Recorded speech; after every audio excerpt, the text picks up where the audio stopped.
that your client speaks Zulu, right? That's correct, yes. Does he require the services of an interpreter to interpret the contents of this affidavit? If I may inquire, Your Worship. Yes, you may approach.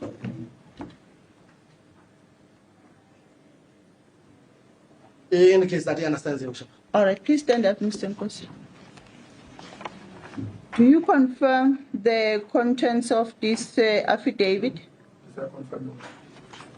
The signature attached on the second last page of this affidavit above the names Nkosi Fani Ezekiel, you confirm if it's your signature? Yes, I confirm, Your Worship. And I see there's also initialing on each and every page. Do you confirm that you've initialed all the pages of the affidavit? Yes, I confirm, Your Worship. Right, you also confirm its contents. That's correct. Thank you. Right, State, do you have any objection that this affidavit be accepted as evidence? No objection. All right. An affidavit in support of the applicant's formal bail application is accepted as evidence.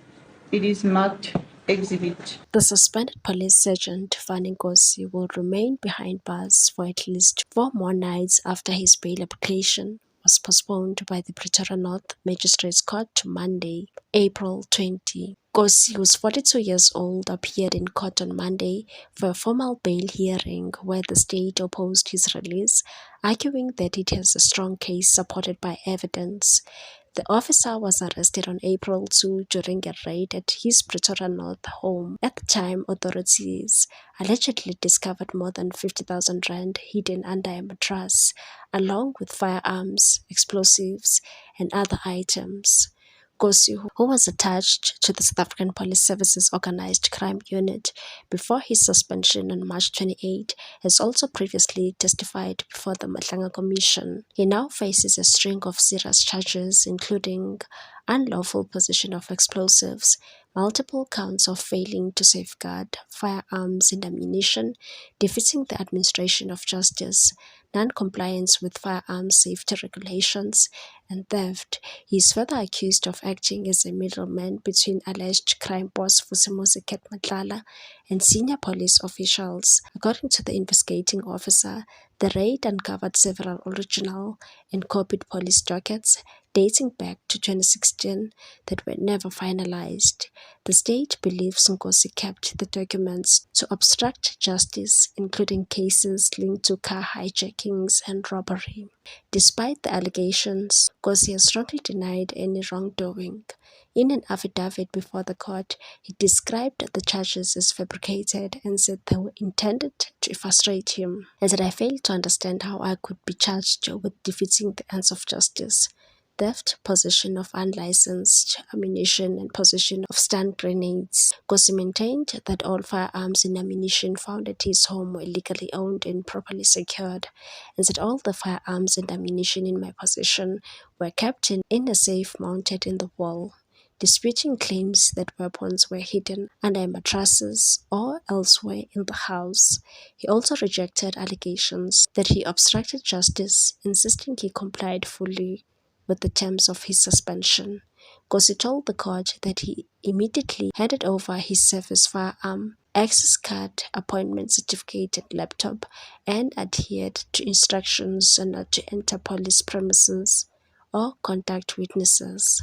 Addressing the theft charges, Nkosi said the dockets found in his possession were part of his official duties within a national task team investigating cash and transit heist and violent crime, and said, "I did not steal those dockets, nor did I defeat the ends of justice." Nkosi further denied the allegations that a stun grenade was found at his home, again labeling the charges as fabricated. In arguing for bail, Nkosi emphasized his personal circumstances, telling the court he's a South African citizen with deep ties to the country. He said he is married in community of property and has one child, and that his wife is employed as a traffic officer. He added that the couple owns a home in Pretoria North valued at approximately 1.5 million rand with monthly bond payments of 7.5 thousand rand and assets exceeding 500,000 rand. Nkosi told the court he earns 16,500 rand a month and can afford bail of 10,000 rand, with family and friends willing to assist. He also addressed concerns about flight risk, stating that he has not traveled outside South Africa since 2012. When he visited Botswana, although he obtained a second passport for an official trip to Italy, the trip was later cancelled, and said, "My passports are with the investigating officer and I'm willing to comply with any bail conditions," adding that he has no intention of leaving the country, and said, "I have emotional, family and occupational ties to this jurisdiction and will not evade trial." Magistrate Taledi postponed the matter to April 20 due to scheduling constraints on the state side. Nkosi's legal representative, Cesar Hlali, argued that the delay prejudices his client, describing the bail application as urgent. However, he ultimately agreed to the postponement. Nkosi will remain in custody until his next appearance. The Pretoria North Magistrates Court has also ruled that the suspended Sergeant Fanny Nkosi should not remain in a prison hospital wing, despite health concerns and fears of being poisoned. Nkosi is also accused of acting as a middleman between alleged crime boss Vusimuzi Matlala and senior police officers. A Pretoria High Court order had earlier placed him in the prison's hospital wing. However, his lawyer Cesar Hlali argued that Nkosi should remain in the hospital wing due to his diabetes and concerns about being poisoned. Magistrate Thandi Teledi rejected the request, saying diabetes alone does not justify admission to a hospital wing. She said the facility is intended for detainees who require medical treatment, observation or nursing care, and not as a form of protective custody without medical necessity. Taledi also dismissed Nkosi's fears of being poisoned, saying there was no clear basis for the concern and that such risks will not necessarily be mitigated by placement in a hospital wing. She added that prison authorities are responsible for ensuring the safety and well-being of all detainees and should be allowed to exercise their discretion. Said, "I'm not going to micromanage the prison." Teledi ruled that Nkosi should remain in the general population unless prison officials determine otherwise.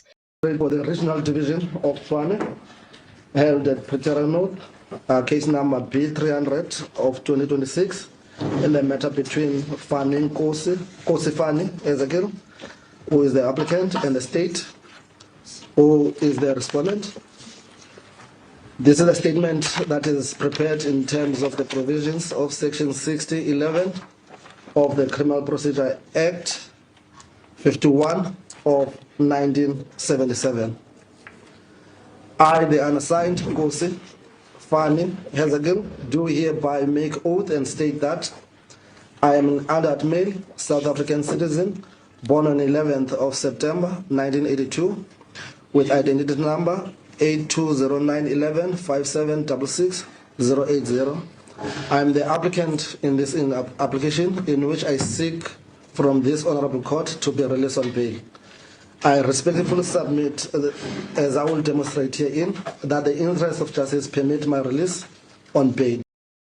What's your take on this one, people? Thanks for watching. Please subscribe for more news.